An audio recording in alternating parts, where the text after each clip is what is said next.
Bom, eu, eu espero sempre 5 minutos, deu 4, peraí.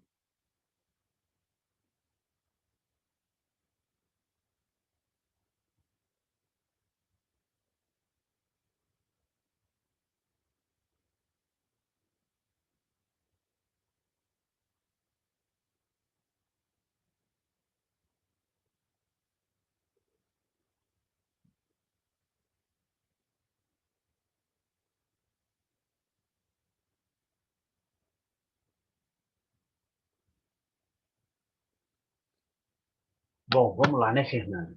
Em respeito a você, vamos lá, porque o povo não está querendo estudar, não, gente. Mas, vamos lá. Eu falei que era matéria nova.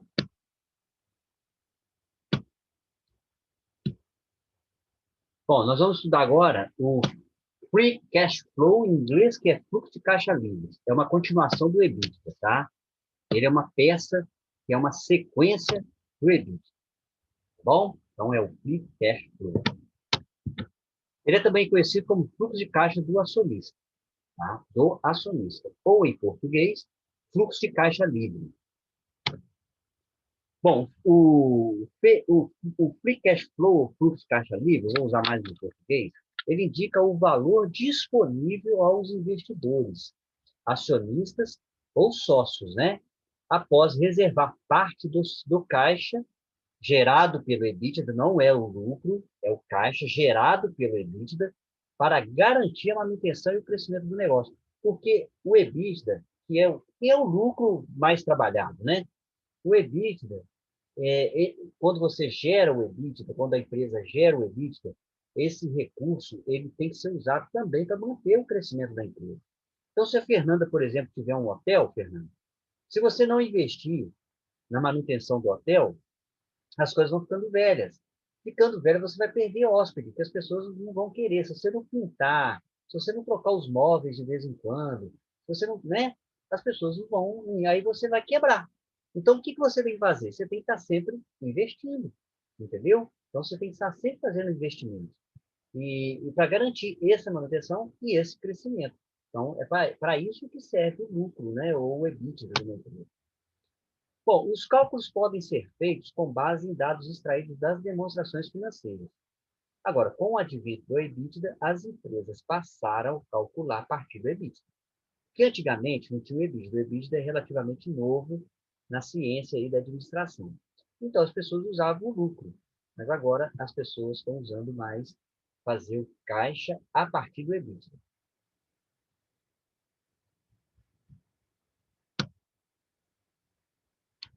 A Érica entrou aí agora. Vamos interpretar, então, o fluxo de caixa livre. Análise e interpretação. A empresa ela tem que gerar caixa para quê? Financiar o seu crescimento, além de remunerar o capital de terceiro. Pronto. Então, para isso que tem que gerar o lucro. Entendeu, Érica? Você não perdeu muita coisa, não. A gente está falando que o fluxo de caixa livre ele é um caixa dos acionistas. Ele é feito a partir do EBITDA. Antigamente era a partir do lucro, mas com o advento do aparecimento do EBITDA, ele passou a ser calculado a partir do EBITDA. E aí a finalidade desse lucro, quando eu falei assim, poxa, 50 mil, na aula passada eu estava falando, né? 50 mil para a faculdade de lucro é bom, ruim? Não sei, né? A única coisa que eu sei dizer é que é bom, pelo menos, porque deu lucro. Mas eu quero saber o seguinte, para que serve o lucro, ou o EBITDA? Vamos falar EBITDA, mas quando eu falar lucro, gente, eu estou falando do EBITDA. Ele tem que financiar o crescimento, porque igual eu estava comentando, Érica, antes de você entrar, eu falei, se a Fernanda tivesse um hotel e o hotel começar a ficar com as paredes velhas, descascada, os móveis velhos, defeito na torneira do banheiro, aí os hóspedes não vão gostar, vão começar a deixar de ir no hotel, aí a Fernanda quebra. Então, qualquer negócio, não esqueçam disso, qualquer negócio, que seja um barzinho, uma quitandinha, ela tem que estar investindo. Você tem que dar manutenção, você tem que limpar, você tem que pintar, entendeu? Você não pode parar. Então, os investimentos são sempre necessários. Para isso, a gente tem que reservar parte desse lucro, desse líquido. Entendeu? Então, se você tem, eu gosto sempre do exemplo do hotel, porque o hotel é isso. Você tem que pintar, trocar os móveis de vez em quando. Se a torneira de defeito, às vezes trocar a torneira, para manter os hóspedes, né? O fluxo de caixa negativo significa que o resultado da empresa não foi suficiente para distribuir dividendos, após utilizar o caixa para operações de giro, investimento e serviço da dívida. O que acontece? Às vezes eu dou um EBITDA positivo.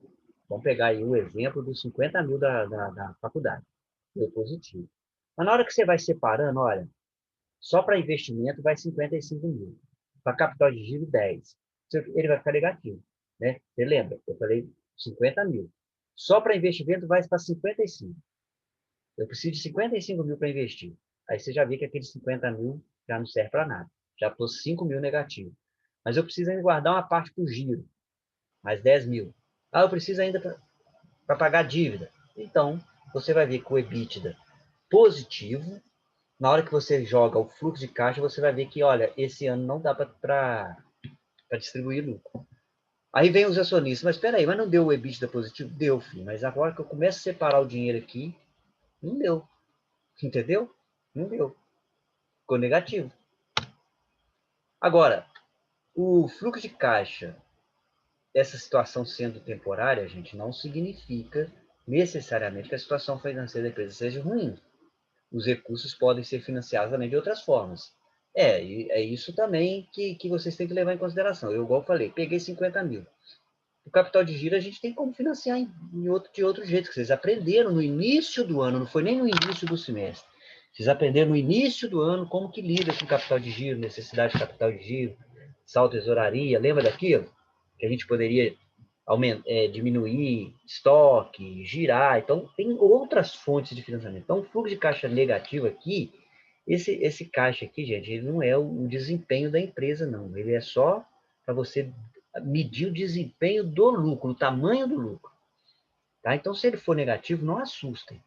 O que vai demonstrar é que você tem outras fontes de financiamento, mas é melhor a gente financiar com o nosso dinheiro, concorda?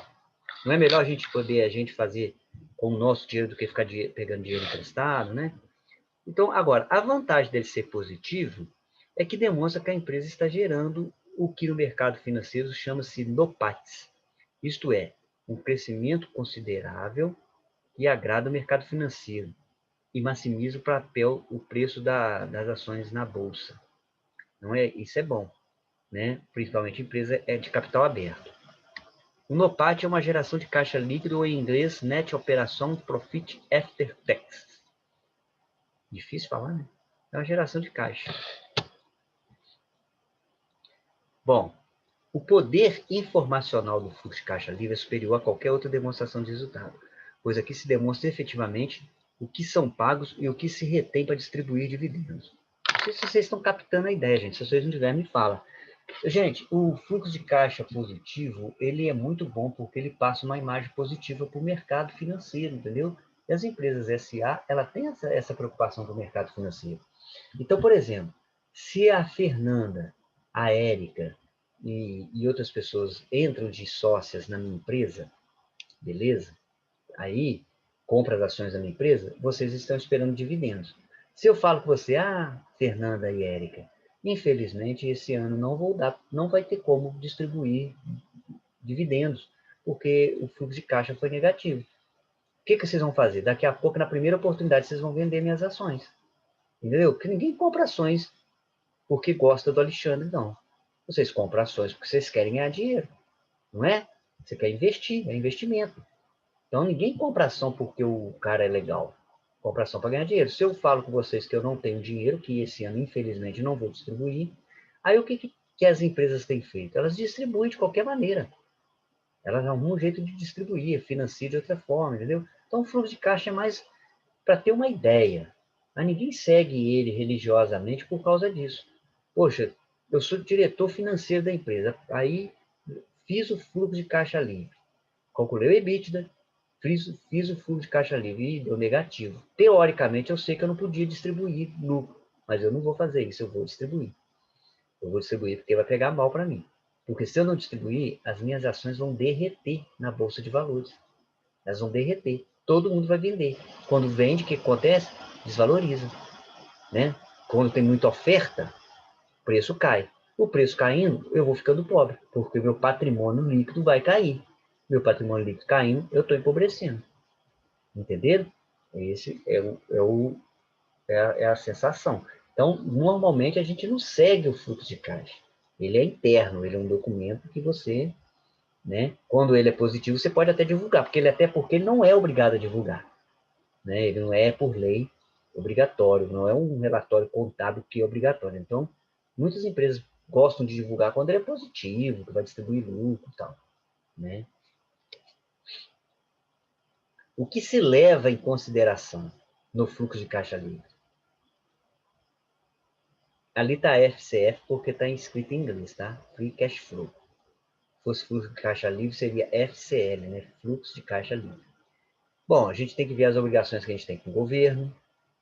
A gente tem que procurar nunca deixar de pagar impostos, gente, porque, como administradores, se tem imposto para pagar, mesmo que se renegocie com o governo, mas não deixe de pagar, porque você vê as portas fechadas de várias coisas, em financiamento, em bancos, entendeu?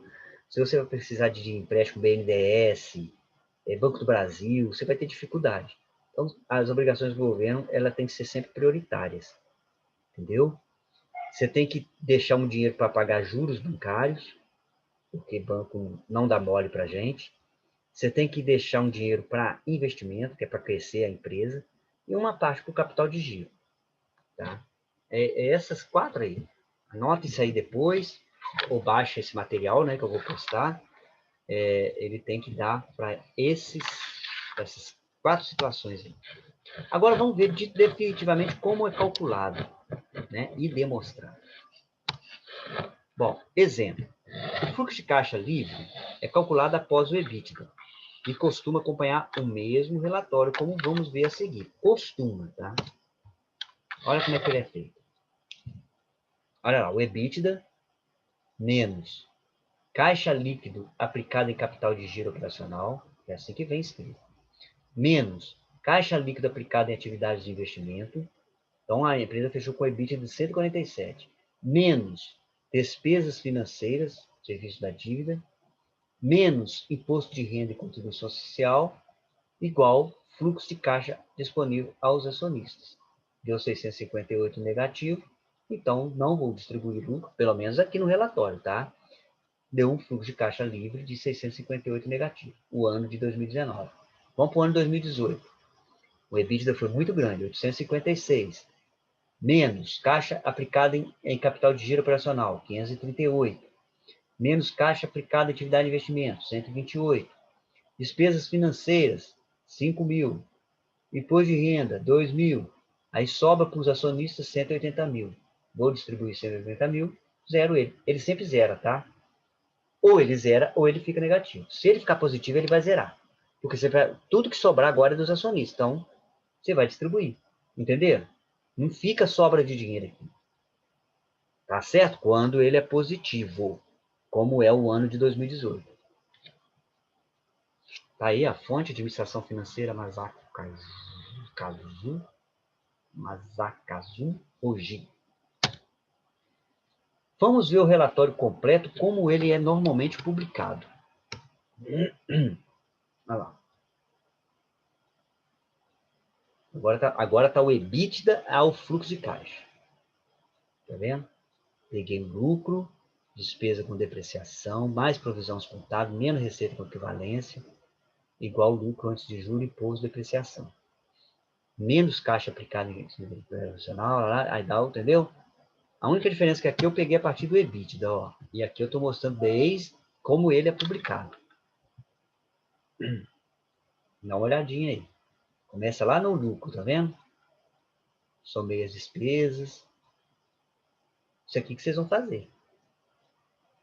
Aliás, não vou cobrar muito de vocês, não, porque na verdade quem faz isso é contador. Eu acho que não vou cobrar. Vou cobrar de outra maneira.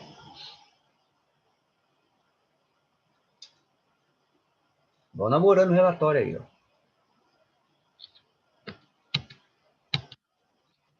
Como calcular? Gente, o capital de giro vocês já aprenderam. Nós vamos ter que fazer de novo.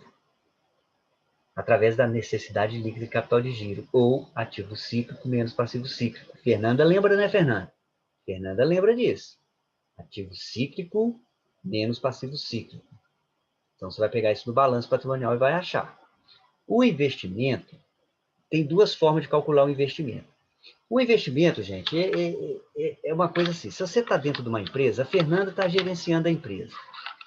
Ela mesma vai definir quanto que ela vai querer para investir.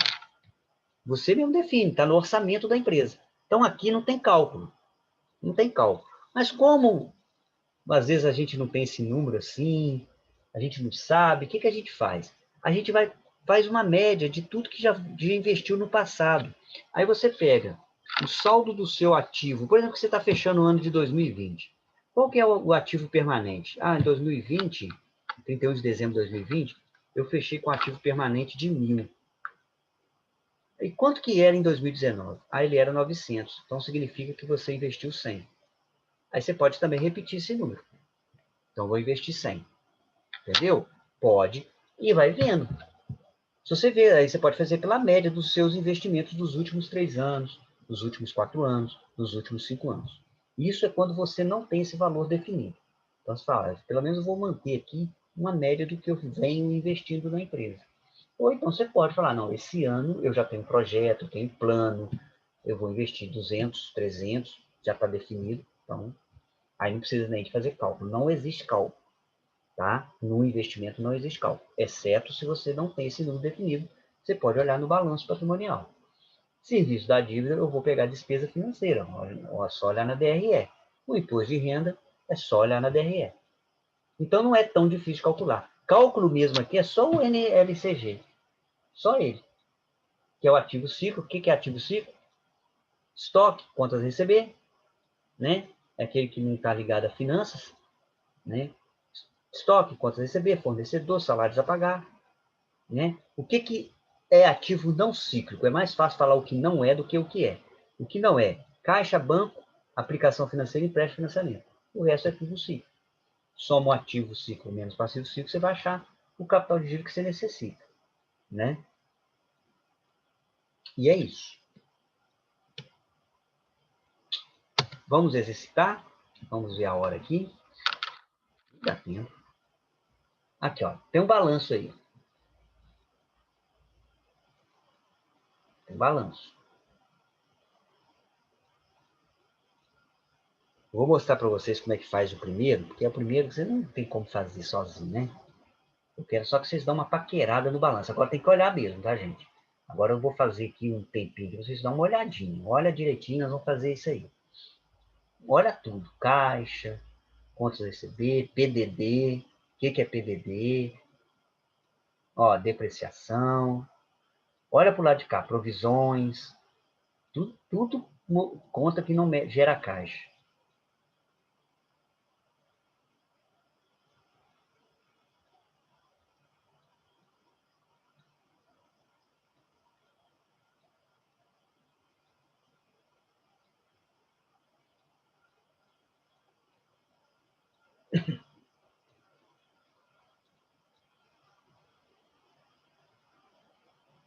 Então vamos lá.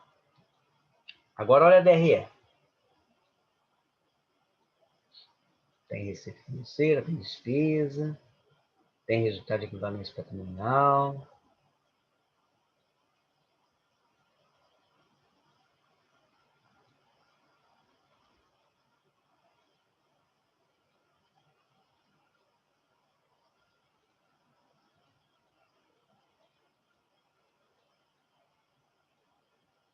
O exercício é, dado o balanço a seguir, calcule o EBITDA e o fluxo de caixa livre a partir do lucro líquido. Esse é o exercício. Eu falei que eu não ia pedir para vocês fazerem, mas não vou pedir mesmo, não.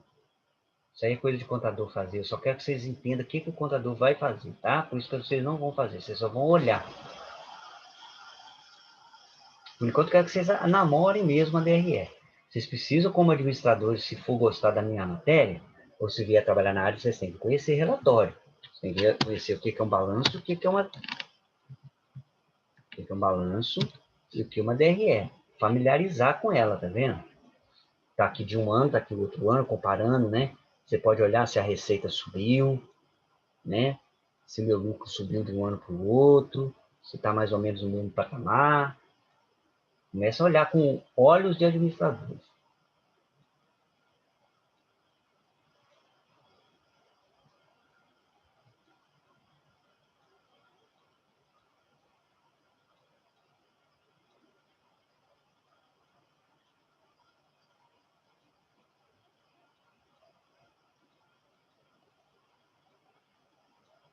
continuar. Agora eu vou corrigir. Tá vendo? Eu mesmo vou fazer. Tá vendo isso que está em amarelo, Fernanda e Érica? Tá vendo que está tudo em amarelo? Eu tô selecionando aqui, eu vou fazer o ano de 2019, tá? Eu acho que é 2019 que eu estou fazendo. Deixa eu ver. 2019. Estou fazendo 2019. Presta atenção que eu marquei em amarelo somente conta que não gera caixa. Aí vocês me perguntam, professor, como é que eu vou saber isso? Todas as contas que vêm com o nome de provisões, depreciação, vocês já sabem. Provisões são. Aí olha o que eu marquei. PDD. O que é PDD, gente? Provisão para devedores duvidosos. Provisão para devedores duvidosos é aquele dinheiro que não saiu dinheiro. Eu acho que a Fernanda comprou a prazo e não vai pagar, eu faço uma provisão. Mas não saiu dinheiro. Uma provisão para perda. Então, tem 22 lá, ó. Está marcado em amarelo. Depreciação e tem provisões litigiosas. Tá? O que é provisões litigiosas? Alguém que está reclamando da minha empresa de alguma coisa e que está com possibilidade de eu ter que pagar. Mas ainda não paguei. Por isso que está em provisão. Aí o que a gente tem que fazer? O que o contador vai fazer? Bom, no balanço patrimonial, eu não tenho como saber qual foi a provisão do mês. Porque vocês sabem, presta atenção, gente. O balanço ele traz saldos acumulados. Então, para eu saber a PDD, eu tenho que pegar, nesse ano não é 22.800? No ano passado não foi 16.700? Você vai pegar 22.800, ó, 22.800 menos 16.700. Então, você tem uma provisão de 6.100. Então, anota esse número, 6.100. Tá joia? É porque é o movimento atual menos o movimento anterior. Isso no balanço patrimonial. Na DRE, não, porque a DRE traz o movimento do ano. Aqui não traz. Aqui traz saldos. Balanço patrimonial traz saldos. DRE traz movimentação. Então, achei a PDD. Eu provisionei 6.100. Porque eu tinha 16.700, agora eu estou com 22.800. Subentende-se, então, que eu provisionei 6.100. Depreciação. Eu tenho 88 em 2019. E tinha 66.555 no ano passado. Um menos o outro, 21.445. Então, subentende-se que de depreciação aumentou 21.445. Anota esse número. Provisões litigiosas. Eu tenho 19 mil. O ano passado eu tinha quanto? 15.432. Um menos o outro, 3.568. Anota esse número. É a movimentação. Né? Já que o balanço é saldo, é como se, por exemplo, a Fernanda hoje tinha, quando ela amanheceu o dia, ela tinha R$5 na carteira. Agora ela terminou o dia com R$15 na carteira. Subentende que ela ganhou 10. Né? Já que é saldo, então se eu pegar 15 menos 5, 10. Então é isso, porque balanço patrimonial trabalha com saldos. E aí eu marquei. Agora a DRE não. A receita financeira é 45 no ano, é 90 no ano, é 30 no ano. E assim, o R imposto de renda, 244 no ano. Aí não é mais movimento. Aí é movimento do ano mesmo. Porque o balanço, ele não zera as contas. A DRE zera. Então, a DRE, quando você vê o valor aqui, não é saldo. É movimento. Balanço é saldo. Por isso que o balanço você tira de um ano menos o outro. Agora eu já tenho os números. Ó. Olha lá. 6.100, tá vendo? 22 menos 16, 6.100. 88 menos 66, 21. Ah lá, 19 menos 15, 3.568. Aqueles números que eu pedi para vocês anotarem. Receita financeira é 45 mesmo, despesa financeira é 90, resultado é 30 positivo, imposto de renda é 244. Vou pegar esses números que estão em branquinho aqui, é o que eu vou jogar no relatório. Olha lá. Ah, mas antes eu vou fazer o ativo cíclico menos passivo cíclico. Então, eu vou pegar, gente, o que é ativo cíclico ali? Ó? Contas receber e estoque, dá 1.200. O que é passivo cíclico? Fornecedor, salário e provisões. Deu 448. Um menos o outro, 752. Achei a minha necessidade de capital de giro. Cálculo da necessidade de investimento. Investimento do ativo permanente era 712. Quanto que está agora? Então, vou usar 14 mil. Variou 14 mil. Esse vai ser meu investimento, 14 mil. Agora eu pego o lucro líquido, que eu peguei lá na DRE, aqui, ó, 567.241. 560, aí somei a depreciação, aqueles 21. Somei as provisões contábeis, que é o 9. Somei os impostos. a despesa financeira, tirei a receita financeira, tudo baseado na DRE, gente. Depois que eu baixar esse relatório, vocês vão ver. A receita com equivalência patrimonial, como era a receita, agora virou despesa.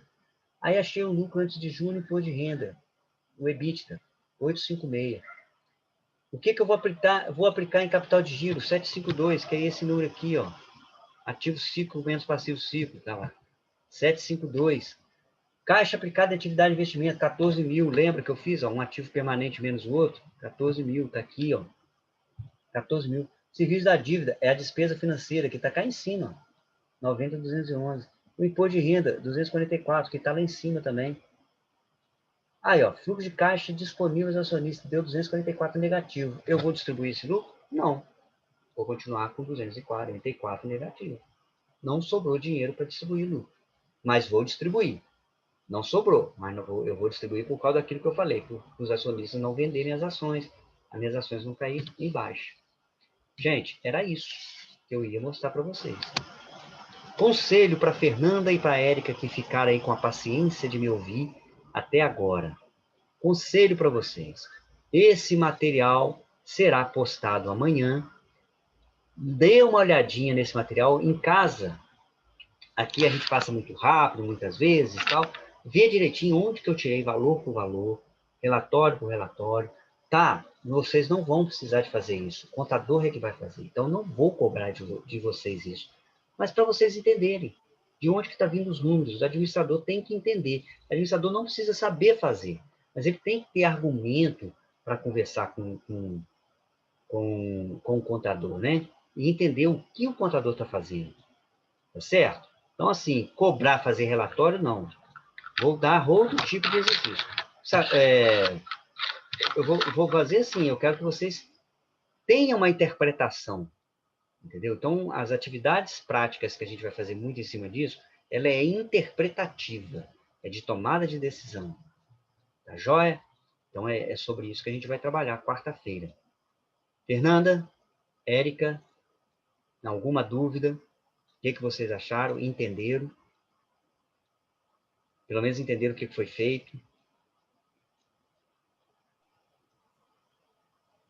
Ok, agora é só dar uma olhadinha mesmo, revisar, né? Ver direitinho de onde foi cada valor e aí Então, sim tá. poder falar que entendeu. Então já. Então tá. E esse material estarei postando amanhã, juntamente com a aula, né? Eu posto sempre no dia seguinte, não sei se vocês assistem a aula depois.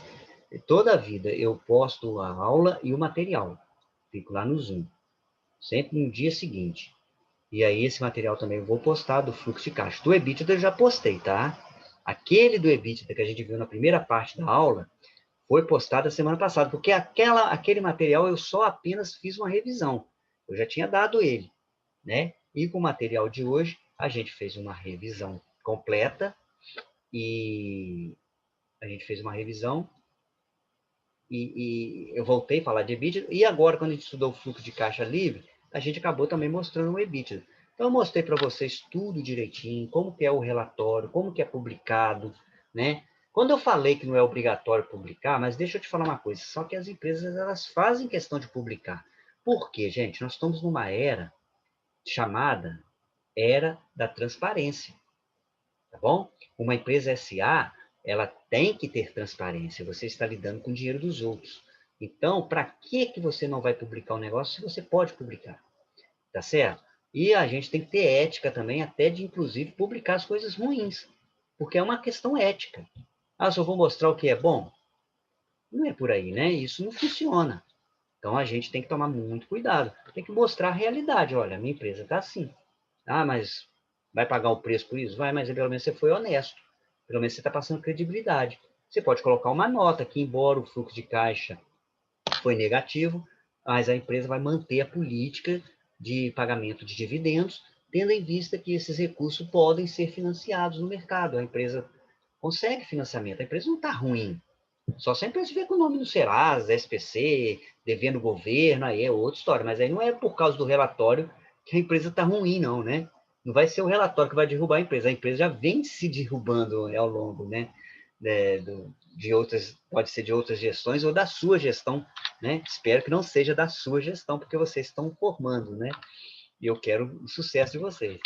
Então, assim, nós administradores temos que tomar muito cuidado. Gente, eu não sei, agora para finalizar, eu não sei o que vocês pensam da nossa profissão. Eu já falei que eu sou muito fã da nossa profissão. O administrador é aquele cara que tem cuidado com as ideias dos outros.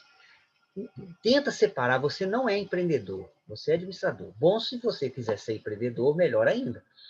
Mas existe uma diferença. Tá? Então, muitas vezes, a Fernanda ou a Érica pode pensar assim, acho que eu não vou ser. Um exemplo, tá? Acho que eu não vou ser bom administrador, não, porque eu não sei montar empresa, eu não tenho essa energia toda. Você não é empreendedor. O empreendedor é que tem que ter essa energia, essa garra de montar, de criar. Nós, pelo contrário, nós cuidamos das coisas dos outros.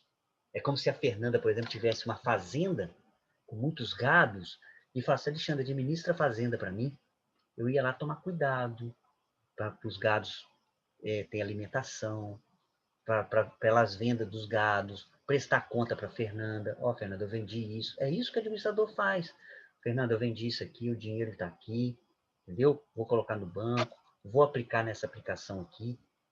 Eu estou pensando assim, a Fernanda como uma pessoa. Só que o administrador lida com várias Fernandas, né?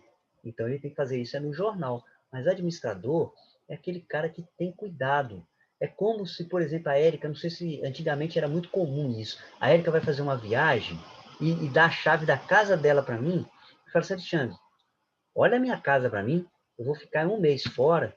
De vez em quando você vai lá, abre, dá uma limpeza lá para mim, entendeu? Vê se está tudo certinho, se está tudo em ordem, recolhe as correspondências. É a nossa profissão. Estou falando de uma forma simples, para vocês entenderem. Entendeu? Então, o meu grande... E eu sou apaixonado com isso, entendeu? Sou apaixonado por administrar para você. Aí você tem que ter ética, honestidade, ter transparência, saber fazer conta, entendeu? Entender para onde que o dinheiro está indo, entender se você está enriquecendo o seu patrão, né? Quem que é o seu patrão? Esse sim é o empreendedor, né? Ou os acionistas que estão investindo na empresa. Saber se você está enriquecendo ele, se você está fazendo o negócio gerar lucro, entendeu? Então, se a Érica voltar, a casa estiver arrumadinha, eu procedi correto, né? Se a Fernanda for na fazenda e ver que está tudo muito bem cuidado, a cerca, os gados gordinhos, e está ganhando dinheiro, eu estou cumprindo o meu papel de administrador. Então, é sobre isso que eu estou aqui levantando a questão. Administrador é isso, né? A gente cuida das coisas dos outros, a gente cuida, tem que tomar cuidado mesmo. E então acho que é uma profissão muito, muito bonita. Eu gosto muito, tá?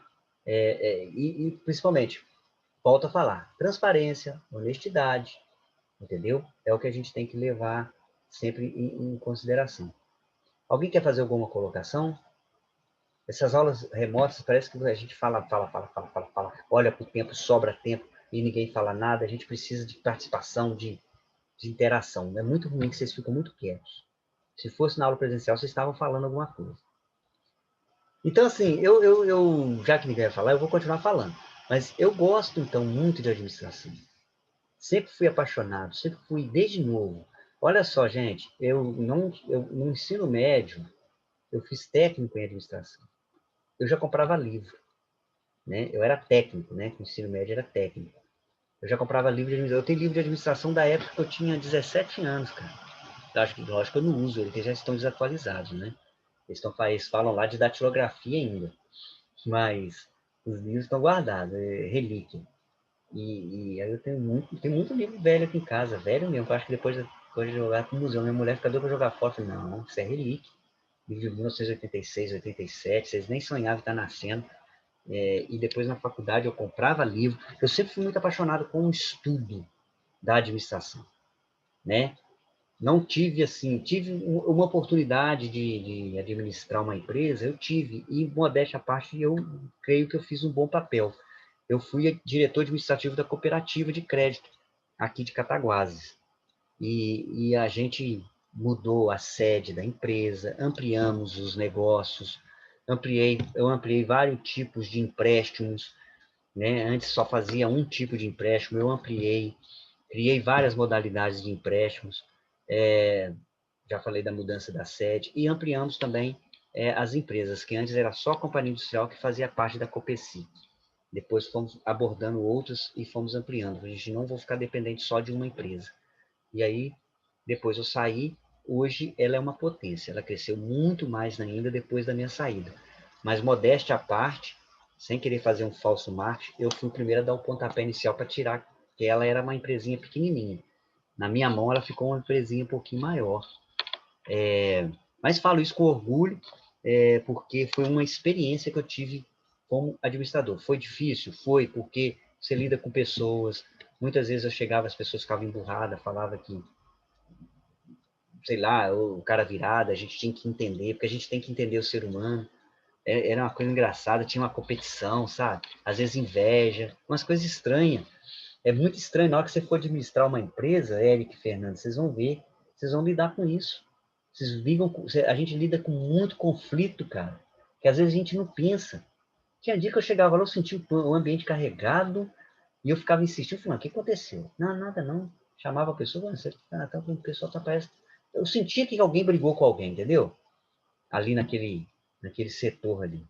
E às vezes eram umas bobeiras, sabe? Umas bobeirinhas. Às vezes você investia também numa pessoa, a pessoa saía, ia para outra empresa, e você não podia dar aumento, sabe? Porque também tem regras, né? Às vezes a gente acha também que administrar você pode fazer tudo. Não, você tem regras, você tem estatuto. Não pensa assim que a partir de agora a Fernanda formou em bacharel. Agora a Fernanda faz, agora eu vou dar as cartas. Não é muito assim não, tá, gente? Não pensa não que você tem estatuto para cumprir, você tem normas, você tem a própria lei te limita, então não é muito assim não. Então tome cuidado porque a gente pensa que a gente tem uma liberdade na hora que a gente assume um cargo de chefia, mas essa liberdade ela tem limite, tá? Então vocês vão pensar nisso quando vocês estiverem exercendo a profissão, né? Ou no cargo de gerente. E assim, sempre você vai ter alguém que vai estar subordinado a alguém, entendeu? Então você não tem toda a liberdade, entendeu? Então nem tem planos de cargo, de carreira, aí você tem que cumprir o plano de carreira. Às vezes eu quero aumentar o salário da Fernanda, mas não posso. Eu não posso, agora não dá. Tem as questões financeiras, mas tem as questões de plano de carreira, entendeu? A Fernanda, para aumentar ela, tá escrito. Para aumentar a Fernanda, ela tinha que ter curso superior, mas a Fernanda ainda não tem. Pô, mas ela está trabalhando tão bem, queria dar uma motivação, um gás nela aqui, mas não posso. Está escrito, tá lá, foi feito um plano de carreira. Só vai ter o aumento o funcionário que tiver, entendeu? Curso superior, formado em administração, economia, ciências contábeis, se for o caso, né? É assim que funcionam as coisas. Então, assim, eu ia falar outra coisa, mas eu me perdi, cara, sobre administração, mas eu me perdi mesmo. Mas para resumir e para finalizar, a administração é isso, é você ter o cuidado com as coisas dos outros. Então, é muito legal. Honestidade, transparência. Pessoal, muito obrigado, Érica, muito obrigado, Fernanda, por ter prestigiado a aula até o final. Sei que não é fácil para vocês, eu não fico chateado com as ausências das pessoas, porque é muito difícil para nós professores. Eu saio aqui, segunda, assim, a gente sai cansado, sabe? Agora é a hora que eu dou uma respirada e relaxo, mas sei também o quanto é cansativo para vocês a aula remota e o quanto está sendo cansativo. Mas é o recurso que a gente tem. Administrador também é isso. Aproveita os recursos e vão trabalhar. Mas não é fácil. Então eu entendo às vezes você pensar assim, nossa, gente, agora eu vou ficar ouvindo Alexandre 80 minutos. Eu sei que não é fácil. Se eu tivesse. Sabe por que eu sei que não é fácil? Quando eu faço reunião, quando eu participo de reunião, que eu vejo a outra pessoa falar, dá 15 minutos eu já não estou conseguindo prestar atenção. Aí eu lembro de vocês. Fala, gente, como que esses alunos devem estar sofrendo? Gente, mas isso não justifica, tá? É o que a faculdade está proporcionando. Vamos agarrar, porque pelo menos vocês não perderam o ano. Então, nós temos que dar graças a Deus. Tem que dar graças a Deus, tá bom? Então, eu agradeço muito a Deus, porque mantivemos o nosso emprego, e vocês estão estudando, não perderam o ano, Entendeu? Aí se você falar que a qualidade caiu, não. Não é que a qualidade caiu, não. Aí, pelo contrário, a gente tem até que aproveitar mais hora. Eu acho até que a gente tem que dar muito mais disciplina, muito mais matéria, só é mais cansativo. Só é mais cansativo. E aí depende muito do aluno, né? Porque na presencial a gente pega um pouquinho na mão de vocês, né? Concorda? Entendeu? Né? Aqui é um pouco meio independente. A gente joga a matéria e vocês têm que meio que se virar. Agora, que é mais cansativo, não tenho dúvida. Fiquem com Deus, se cuidem, tá? Tomem cuidado, a pandemia não passou. Não dê bobeira, tá? Tome cuidado, eu tenho que tomar cuidado, porque eu tenho um pouco da imunidade baixa, então não posso dar bobeira. E vocês também. Fiquem em casa, se for possível. Tá joia? Só sai se tiver que trabalhar. Se não tiver, fica quietinho dentro de casa. Fiquem com Deus, gente. Se cuida, professor. Boa noite. Boa Boa noite. noite. Boa noite.